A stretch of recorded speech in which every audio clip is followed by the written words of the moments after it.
엔비디아로 큰 돈을 번 전설적인 투자자가 있습니다. 그런데 그는 이렇게 고백합니다. 3개월 전만 해도 나는 엔비디아 철자를 어떻게 쓰는지도 몰랐습니다. 이 말 믿기시나요? 40년 넘게 시장에서 살아남은 월스트리트의 전설 스탠 드러켄밀러도 처음부터 모든 걸 알고 투자한 게 아니었어요.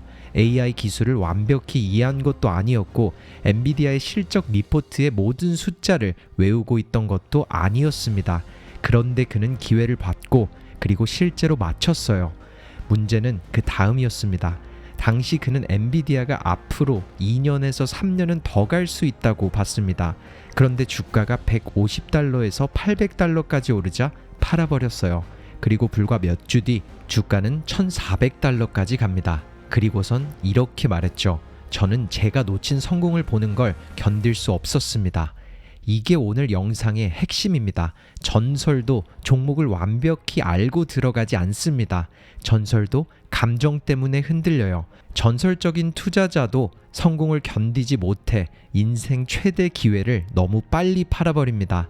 그러니까 여러분이 지금 투자를 잘 모른다고 느껴도 계좌가 흔들리고 있어도 수익이 나면 오히려 더 불안해져도 아직 끝난 게 아닙니다. 오히려 오늘 이걸 이해하면 작은 돈을 벌고 끝나는 투자가 아니라 진짜 큰 돈을 벌 수 있는 투자가 시작될 수 있어요. 왜냐하면 투자에서 정말 중요한 건 모든 걸 아는 게 아니니까요. 중요한 건 기회를 알아보는 것, 믿을 사람을 고르는 것, 맞았을 때 크게 행동하는 것, 그리고 성공이 왔을 때 그 성공을 감당하는 것입니다. 오늘 이야기할 사람은 스탠 드러켄밀러입니다.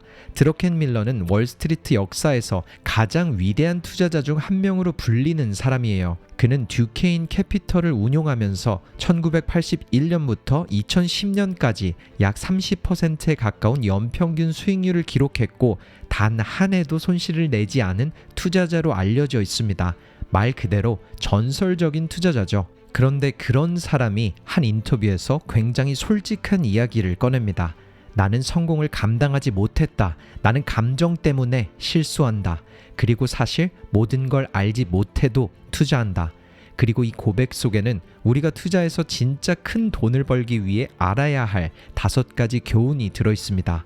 첫 번째 교훈입니다. 성공을 감당하지 못하면 인생 최대 기회를 놓친다. 대부분의 사람들은 투자에서 가장 힘든 게 손실을 견디는 거라고 생각해요. 물론 손실도 힘들죠. 내 돈이 줄어드는 걸 보는 건 누구에게나 고통스럽습니다. 근데요, 진짜 큰 돈을 벌어본 사람들은 조금 다르게 말합니다. 손실보다 더 견디기 어려운 게 있습니다. 그건 바로 성공입니다. 계좌가 2배가 되고 3배가 되고 5배가 되는 순간 사람은 갑자기 겁을 먹어요. 이 정도면 충분하지 않을까? 여기서 더 욕심내면 안 되는 건 아닐까? 다시 떨어지면 어떡하지? 이 수익을 잃으면 너무 아플 것 같은데? 그리고 바로 그 순간 인생을 바꿀 수 있었던 기회를 너무 빨리 팔아버립니다. 드러켄밀러의 엔비디아 투자가 그랬습니다. 그는 처음부터 엔비디아를 완벽히 이해했던 게 아니었어요. 그는 자신의 회사 안에 있는 젊고 뛰어난 사람들의 이야기를 들었다고 해요. AI에 대한 흐름을 들었고 스탠퍼드의 젊은 인재들이 크립토에서 AI 쪽으로 옮겨가고 있다는 것도 봤죠. 그리고 믿을 수 있는 한 파트너가 말했어요. AI를 투자로 표현하려면 엔비디아가 그 방법입니다. 드러켄밀러는 처음에 크지 않은 포지션을 잡습니다. 그리고 얼마 지나지 않아 챗GPT가 세상에 나왔어요. 그 순간 그는 느꼈다고 합니다. 아, 이건 정말 큰 변화구나. 그래서 포지션을 2배로 늘립니다. 그리고 또 한 번 AI가 단순한 기술 테마가 아니라 거시경제보다 더 큰 변화일 수 있다는 이야기를 듣고 다시 포지션을 2배로 늘립니다. 여기까지는 완벽해 보이죠? 방향도 맞았고 주식도 맞았고 테마도 맞았어요. 그는 엔비디아가 적어도 2년에서 3년은 더 갈 수 있다고 봤습니다. 심지어 공개 인터뷰에서도 앞으로 2년에서 3년 동안 엔비디아를 파는 내 모습을 상상할 수 없습니다. 이런 식으로 말했어요. 그런데 어떻게 됐을까요? 주가가 크게 오르자 그는 팔아버립니다. 150달러 근처에서 매수한 주식이 800달러까지 올라가자 성공을 감당하지 못한 거예요. 그리고 얼마 지나지 않아 주가는 1400달러까지 갔습니다. 그는 이렇게 고백합니다. 나는 성공을 보는 걸 견딜 수 없었습니다. 이 말 정말 무섭지 않나요? 그는 실패를 견디지 못한 게 아니에요. 성공을 견디지 못한 겁니다. 생각해보세요. 우리는 보통 손실을 무서워하잖아요. 근데 실제로는 큰 수익도 사람을 흔들어요. 수익이 커질수록 내 돈을 잃을까봐 무섭고 이 정도면 됐지라는 생각이 들고 더 큰 미래보다 지금의 수익을 지키고 싶은 마음이 커집니다. 이게 인간이에요. 수익이 작을 때는 나는 장기 투자자야 라고 말할 겁니다. 근데 수익이 커지면 갑자기 장기 투자가 어려워져요. 5% 수익일 때는 괜찮아요. 10% 수익일 때도 괜찮습니다. 근데 100%, 200%, 500% 수익이 나면 그때부터는 완전히 다른 게임이 됩니다. 그때 사람은 종목을 보는 게 아니라 자기 계좌 숫자를 보게 되거든요. 그리고 그 숫자에 놀라요. 이걸 잃으면 어떡하지? 여기서 떨어지면 너무 아까울 것 같은데 팔고 나서 다시 사면 되지 않을까? 그렇게 인생 최대 기회가 손가락 사이로 빠져나갑니다. 여러분, 큰 돈을 버는 사람은 단순히 좋은 종목을 마치는 사람이 아닙니다. 마친 종목을 끝까지 감당할 수 있는 사람입니다. 기회를 알아보는 것도 중요하지만 그 기회가 현실이 되었을 때 그 성공을 견디는 능력은 더 중요할 수 있어요. 왜냐하면 성공도 사람을 무너뜨리거든요. 두 번째 교훈입니다. 40년 투자해도 감정은 사라지지 않는다. 이 부분이 저는 피부에 와닿았습니다. 우리는 착각을 하곤 하잖아요. 경험이 많아지면 감정이 사라질 거라고요. 돈을 많이 벌면 불안도 없어질 거고 투자 경력이 쌓이면 흔들리지 않을 거라고요. 근데 드러켄 밀러는 다르게 말합니다. 그는 40년 넘게 시장을 경험한 사람이고 거의 모든 시장을 봤죠. 버블, 폭락, 금리 사이클도 봤고 전쟁과 위기, 그리고 기술 혁명도 겪었어요. 그런데도 그는 말합니다. 저는 아직도 감정과 싸웁니다. 그는 나스닥 버블 때의 이야기도 합니다. 1999년 나스닥 거품이 한창이었을 때 그는 완벽하게 팔았습니다. 정말 잘 빠져나온 거예요. 그런데 다시 들어갑니다. 그것도 거의 꼭대기에서요. 누군가 그에게 웃습니다. 그때 무엇을 배웠나요? 그러자 그는 이렇게 말했죠. 아무것도 배우지 않았습니다. 저는 이미 20년 전부터 그 행동을 하지 말아야 한다는 걸 알고 있었으니까요. 이 문장에서 그의 아픔이 느껴지지 않나요? 우리는 실수하면 새로운 걸 배운다고 생각하잖아요. 근데 가끔은 아닙니다. 우리는 이미 알고 있던 걸 감정 때문에 어긴 겁니다. 하지 말아야 한다는 걸 알고 있었는데 흥분해서 했고, 팔아야 한다는 걸 알고 있었는데 욕심 때문에 못 팔았고, 기다려야 한다는 걸 알고 있었는데 불안해서 팔았고, 작게 해야 한다는 걸 알고 있었는데 확신에 취해서 크게 들어간 겁니다. 문제는 지식이 부족했던 게 아니에요. 감정이 지식을 이긴 겁니다.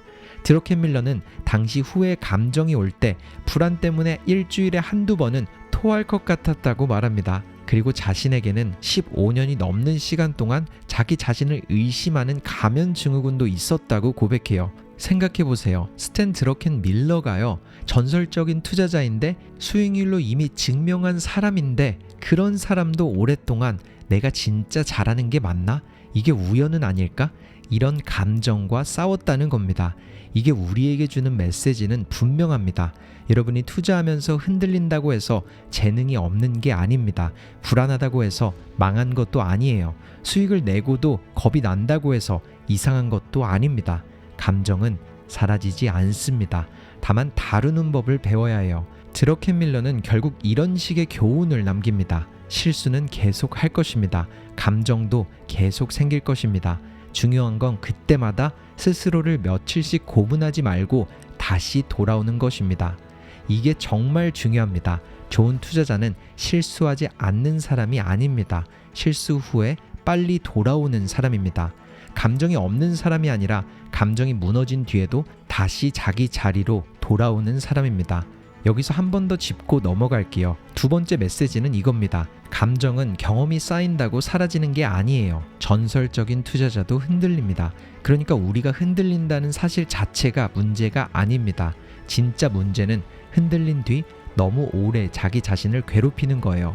실수는 순간일 수 있으니까요. 근데 그 실수에 갇히면 그 순간이 내 인생 전체가 되어버립니다. 그래서 중요한 건 다시 돌아오는 겁니다. 그리고 지금부터가 영상의 진짜 핵심입니다. 조금만 더 집중해주세요. 후반부로 갈수록 드러켄 밀러가 말한 더 중요한 비밀이 나옵니다. 그건 단순히 감정을 조절해라 이런 뻔한 이야기가 아닙니다. 진짜 큰 돈은 감정을 없애는 사람에게 오는 게 아니라 내가 모르는 걸 인정하고 믿을 사람을 고르고 맞았을 때 크게 벌 수 있는 구조를 만드는 사람에게 옵니다. 그러니까 지금부터 나오는 내용이 실제로 돈의 크기를 바꾸는 부분입니다. 세 번째 교훈입니다. 똑똑한 척 하지 말고 믿을 수 있는 사람을 고르는 능력을 키워라. 이 인사이트는 정말 새롭습니다. 우리는 보통 투자자는 모든 걸 알아야 한다고 생각하잖아요. AI에 투자하려면 AI 기술을 완벽히 이해해야 하고, 바이오에 투자하려면 유전자 편집과 단백질 구조까지 알아야 하고, 반도체에 투자하려면 칩 설계와 공정까지 다 알아야 한다고 생각합니다. 물론 알면 좋죠. 깊이 알수록 좋습니다. 근데 드러켄 밀러는 조금 다른 능력을 보여줍니다. 그는 말합니다. 바이오테크 전문가들이 유전자 시퀀싱, 유전자 편집, 단백질 이야기를 하면 제 머릿속엔 딴 생각이 들어옵니다. 쉽게 말해서 다 이해하지 못한다는 겁니다. 그런데도 그는 그 분야에 투자할 수 있습니다. 왜냐하면 자기가 모든 걸 이해하는 대신 믿을 수 있는 사람을 고르는 능력이 있기 때문입니다. 그는 그들의 열정과 판단을 봅니다. 얼마나 깊이 이해하고 있는지, 얼마나 믿을 수 있는지 판단합니다. 이게 진짜 중요한 능력이에요. 큰 돈을 버는 사람은 모든 걸 다 아는 사람이 아니라 자기가 모르는 걸 정확히 아는 사람입니다. 그리고 내가 모르는 영역에서 누구의 말을 들어야 하는지 아는 사람입니다. 드러켄 밀러는 말합니다. 내 장점은 IQ가 아닙니다. 내 장점은 방아쇠를 당기는 능력입니다. 이 말이 핵심이기도 해요. 그는 자신이 세상에서 가장 똑똑한 사람인 척하지 않습니다. 오히려 자신의 지능이 아주 좁은 형태의 지능이라고 말해요. 자기는 이 게임을 사랑하고 이 게임에서 방아쇠를 당기는 능력이 있다는 거예요. 여러분, 이건 투자뿐 아니라 인생에서도 중요합니다. 우리는 자꾸 모든 걸 혼자 이해하려고 하잖아요. 그래야 똑똑해 보이니까요. 모르는 걸 인정하면 뒤처지는 것 같고, 남에게 물어보면 약해 보이는 것 같고, 누군가를 믿는다고 하면 내 판단이 없는 것처럼 느껴집니다. 근데 진짜 고수는 다릅니다. 자기가 모르는 걸 인정하죠. 그리고 아무나 믿지 않습니다. 믿을 사람을 고르는데 시간을 씁니다. 그 사람의 실력, 정직함, 깊이, 열정, 그리고 자기 영역을 알고 있는지 봅니다. 그 다음에 필요할 때 방아쇠를 당깁니다. 즉, 사람을 믿는 것도 실력이고 정보를 고르는 것도 실력입니다. 내가 모르는 분야에서 믿을 만한 사람과 그냥 시끄러운 사람을 구분하는 것도 실력인 거죠. 특히 지금 같은 시대에는 이 능력이 더 중요합니다. 정보가 너무 많잖아요. AI, 반도체, 금리, 전쟁, 코인, 그리고 부동산 모두가 전문가처럼 말합니다. 근데 모든 말을 다 들으면 오히려 아무것도 못합니다. 중요한 건 더 많은 정보를 듣는 게 아니라 누구의 말을 들을지 아는 겁니다. 여기까지의 세 번째 메시지를 정리하면 이겁니다. 큰 돈을 버는 사람은 모든 걸 다 아는 사람이 아니라 오히려 나는 이걸 다 모른다, 이걸 인정할 줄 아는 사람입니다. 그리고 그 모르는 영역에서 누구를 믿을지 판단할 수 있는 사람입니다. 네 번째 교훈입니다. 맞히는 것보다 중요한 건 맞았을 때 얼마나 크게 베팅하느냐이다. 이건 드러켄 밀러가 조지 소로스에게 배운 가장 중요한 교훈이라고 합니다. 많은 사람들은 투자에서 맞히는 것에만 집중합니다. 이 종목이 오를까 내릴까, 금리가 내려갈까 올라갈까, AI가 계속할까 끝날까? 물론 맞히는 것도 중요합니다. 하지만 드러켄 밀러가 소로스에게 배운 건 그게 전부가 아니라는 겁니다. 그는 이렇게 말합니다. 맞았느냐 틀렸느냐가 중요한 게 아닙니다. 맞았을 때 얼마나 벌고 틀렸을 때 얼마나 잃느냐가 중요합니다. 이 말이 투자에서 정말 핵심이에요. 왜냐하면 어떤 사람은 자주 맞히는데도 돈을 못 벌잖아요. 왜일까요? 맞았을 때 너무 작게 벌고 틀렸을 때 크게 잃기 때문입니다. 반대로 어떤 사람은 매번 맞히지 않습니다. 하지만 맞았을 때 크게 벌고 틀렸을 때 작게 잃죠. 근데 큰 돈은 후자가 벌어갑니다. 생각해보세요. 10번 중 7번을 맞췄는데 맞을 때마다 3%를 벌고 틀릴 때마다 30%를 잃으면 이 사람을 돈을 벌기 어렵잖아요. 반대로 10번 중 4번만 맞춰도 맞았을 때 크게 벌고 틀릴 때 작게 잃으면 이 사람은 살아남고 결국 큰 돈을 벌 수 있습니다. 그러니까 투자의 질문은 내가 맞았을 때 얼마나 벌 수 있는가, 내가 틀렸을 때 얼마나 잃는가, 이 기회는 크게 베팅할 만한 기회인가, 아니면 그냥 작은 아이디어인가, 이걸 구분해야 합니다. 드러켄밀러의 위대함은 단순히 예측을 잘한 데 있지 않습니다. 그는 큰 변화가 보일 때 크게 움직일 줄 알았습니다. 물론 항상 완벽했던 건 아니에요. 엔비디아에서도 그는 성공을 감당하지 못해 너무 빨리 팔았습니다. 하지만 그가 계속 말하는 핵심은 분명합니다.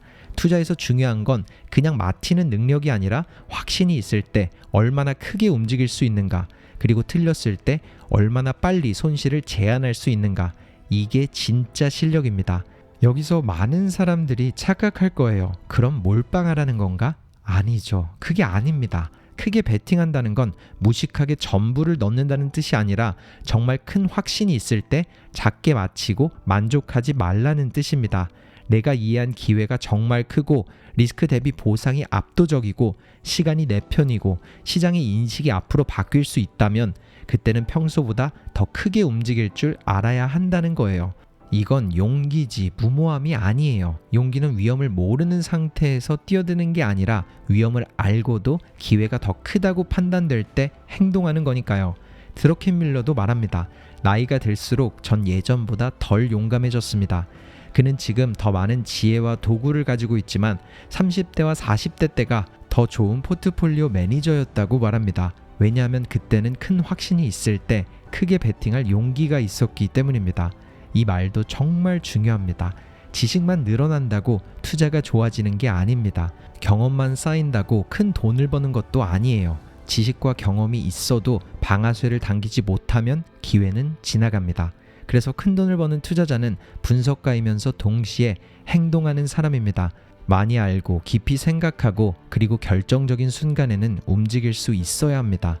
네 번째 메시지를 정리하면 이거예요. 몇 번 맞췄냐보다 중요한 건 맞았을 때 얼마나 벌고 틀렸을 때 얼마나 잃느냐라는 것. 그러니까 우리는 항상 이 질문을 해야 합니다. 이건 내가 크게 움직일 만한 기회인가? 틀렸을 때도 살아남을 수 있는가? 맞았을 때 인생이 바뀔 만큼 큰가? 이 질문 없이 투자하면 자주 맞춰도 큰 돈을 벌기 어렵습니다. 다섯 번째 교훈입니다. 반대로 가는 척하지 마라. 진짜 고수는 추세를 무시하지 않는다. 이 인사이트도 정말 새로운 접근법이죠. 우리는 투자에서 이런 말 자주 듣잖아요. 남들과 반대로 가라. 군중과 반대로 가야 돈 번다. 남들이 공포에 빠질 때 사고 남들이 탐욕스러울 때 팔아라. 물론 맞는 말입니다. 하지만 이 말을 너무 단순하게 받아들이면 위험합니다.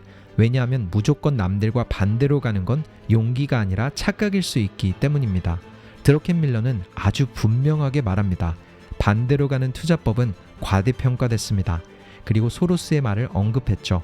군중은 80%의 시간 동안 맞습니다. 이 말이 정말 중요합니다. 군중이 항상 틀린 게 아닙니다. 대부분의 시간에는 군중이 맞을 수 있어요. 추세가 맞을 수 있고 시장이 맞을 수 있고 돈이 몰리는 방향이 맞을 수 있습니다. 문제는 군중이 틀리는 나머지 20%에서 같이 휩쓸리면 크게 다친다는 겁니다. 이게 진짜 역발상입니다. 무조건 반대로 가는 게 아니라 군중이 맞을 때는 그 흐름을 인정하는 것, 추세가 살아있을 때는 그 추세를 무시하지 않는 것. 하지만 군중이 너무 멀리 갔을 때, 모두가 같은 방향만 보고 있을 때, 가격이 현실과 완전히 떨어졌을 때, 그때는 빠져나올 줄 알아야 한다는 거죠. 드러켄밀러는 말합니다. 자신은 투자 아이디어가 붐비는지 아닌지보다 그 논리가 맞는지 그리고 추세가 자기 편인지가 더 중요하다고요.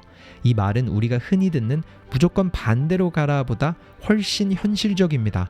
여러분, 남들과 반대로 가는 것 자체가 실력은 아닙니다. 그냥 남들과 다르게 행동한다고 똑똑한 게 아니에요. 사람들이 오른쪽으로 간다고 무조건 왼쪽으로 가면 그건 독립적인 사고가 아니라 반항일 수 있습니다. 진짜 중요한 건 내가 왜 그 방향으로 가는지 아는 겁니다. 추세가 맞다면 그 추세를 타야 합니다. 하지만 추세가 꺾이는 순간 남들보다 빨리 알아차려야 합니다. 군중이 맞을 때는 함께 가고 군중이 틀리는 순간에는 빠져나오는 것. 이게 진짜 고수의 감각입니다. 그러니까 고수는 유행을 무조건 무시하지 않습니다. 다만 유행과 진짜 변화를 구분합니다. 이게 어렵습니다. 모든 유행을 따라가면 망할 테니까요. 하지만 진짜 거대한 변화를 그냥 유행이야 라고 무시해도 기회를 놓칩니다. 그래서 필요한 건 반대로 가는 척이 아니라 흐름을 읽는 겁니다. 그리고 그 흐름이 진짜라고 판단될 때 감당할 수 있는 크기로 들어가는 겁니다. 동시에 성공이 찾아올 때 너무 빨리 도망치지 않는 겁니다. 그럼 오늘 영상 전체를 정리해 볼게요. 첫 번째, 성공을 감당하지 못하면 인생 최대 기회도 놓친다. 두 번째, 40년 투자해도 감정은 사라지지 않는다. 전설적인 투자자도 불안해하고 후회하고 실수한다. 중요한 건 감정을 없애는 게 아니라 다시 돌아오는 것이다. 세 번째, 똑똑한 척 하지 말고 믿을 수 있는 사람을 고르는 능력을 키워라. 큰 돈을 버는 사람은 모든 걸 다 아는 사람이 아니라 자기가 모르는 걸 인정하고 누구를 믿을지 아는 사람이다. 네 번째, 맞히는 것보다 중요한 건 맞았을 때 얼마나 크게 벌고 틀렸을 때 얼마나 작게 잃느냐이다. 투자는 정답률 게임이 아니라 사이징의 게임이다. 다섯 번째, 무조건 반대로 가는 척 하지 마라. 진짜 고수는 추세가 맞을 때는 그 흐름을 타고 군중이 틀리는 순간에는 빠져나올 줄 안다. 결국 오늘의 메시지는 하나입니다. 투자에서 큰 돈을 버는 사람은 자기 실수 때문에 영원히 스스로를 고문하지 않는 사람입니다. 그래서 드러켄 밀러의 가장 큰 교훈은 어쩌면 이거라고 생각해요. 실수도 감정도 후회도 계속됩니다. 하지만 그 모든 건 인생 전체가 아니라 그저 한순간일 뿐입니다. 여러분이 지금 투자에 실수했더라도 이미 늦은 게 아닙니다. 수익을 너무 빨리 팔았더라도 끝난 게 아닙니다. 손실 때문에 무너졌더라도 그게 여러분의 전부는 아닙니다. 진짜 중요한 건 다음 기회가 왔을 때 같은 방식으로 무너지지 않는 겁니다. 오늘 영상이 여러분에게 작은 방향이 되었다면 좋아요와 구독으로 함께 해주세요. 그리고 함께 성장하기로 하신 분들은 댓글에 꼭 남겨주세요. 나는 성공을 감당하는 사람이 되겠습니다. 이렇게 적어주셔도 좋고 오늘 가장 마음에 남은 문장 하나를 남겨주셔도 좋아요.